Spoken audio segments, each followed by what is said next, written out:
Kwa majina mimi naitwa John Maina Kanyira na mimi ni mkulima hapa Kipkerion.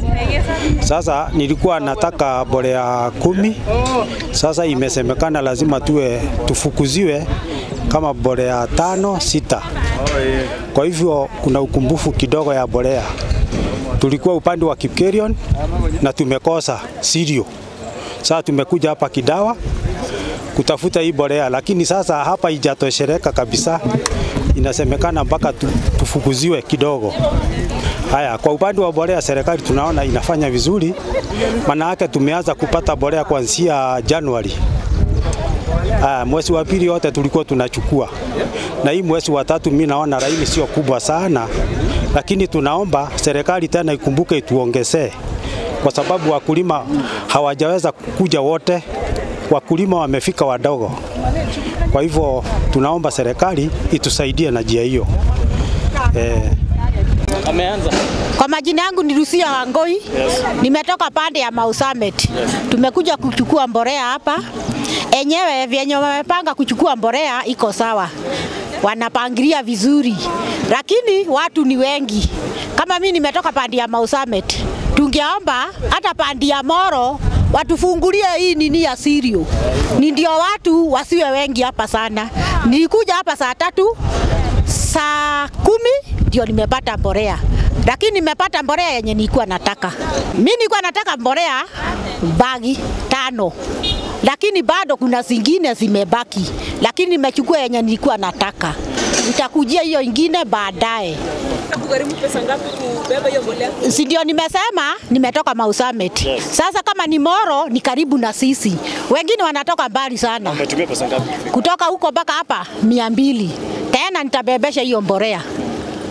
Baka huko nyumbani. Nikipika pale Junction. Mau Summit Junction.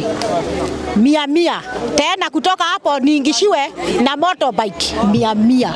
Inagharimu pesa mingi. Sawa. Kwa majina naitwa Samson Kimani Kiaritha. Nilikuwa nimekuja hapa saa 5 na nilikuwa nahitaji mfuko 10 ya mbolea na nimepata. Kwa ambavyo manager anatudumia hapa nimeona hako na justice, hakuna kuluka laini kwa sababu wewe uko na suti ama nini, anafuata njia ambayo tumefurahia sisi wote. Nimetoka umbali ya kilomita 13, nimetoka sehemu ya Soget. Na mimi ni mkulima na nimefurahia siku ya leo. Sote hakuna mtu amekasirika na nilikuwa nimechoka kidogo, nikaambia manager ninunue hii mchele niende nyumbani kujie kesho. Akaniambia hapana, usiende, lazima utapata. Kwa hivyo niko na furaha sana. Asanteni. Tumekuja hapa Kidawa kuchukua fertilizer. Enyewe tunapata, lakini kukuja kutoka Kiptororo huko chini ni mbali sana. Sasa tunaomba serikali atupe hata ametujengea Sirio luko Kiptororo, atulete fertilizer. Watu wa Chepkwaburo tuko mbali, hawanateseka sana. Hata sisi wa Kureso Kiptororo tunateseka sana. Sasa naona ni karibu 70 kilomita. Maragara kutoka pande ya Moro huko totally. Nimekuwa hapa tangu asubuhi sijapata fertilizer. Kwa hivyo tunataka tuletewe fertilizer tukaribishe huko nyumbani. Unajua sasa tumeambiwa imeisha, imetolewa roli 2 tukua mahali hapa. Sasa tumeambiwa imeisha na nimekuwa nataka mifuko ngapi? 2 na si kupata. Wengine wanapata mifuko 30, wengine 20.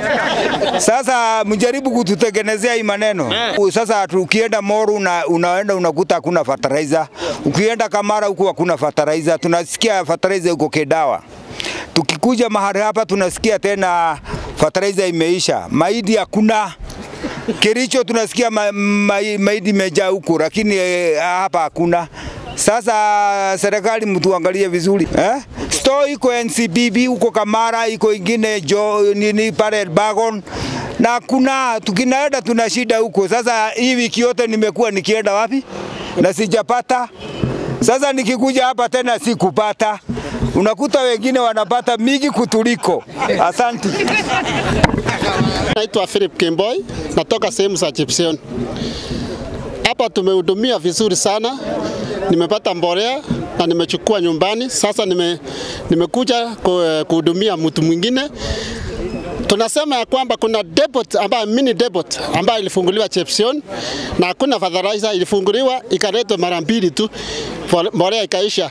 Tunashukuru serikali kwa kutupea fertilizer. Asanteni.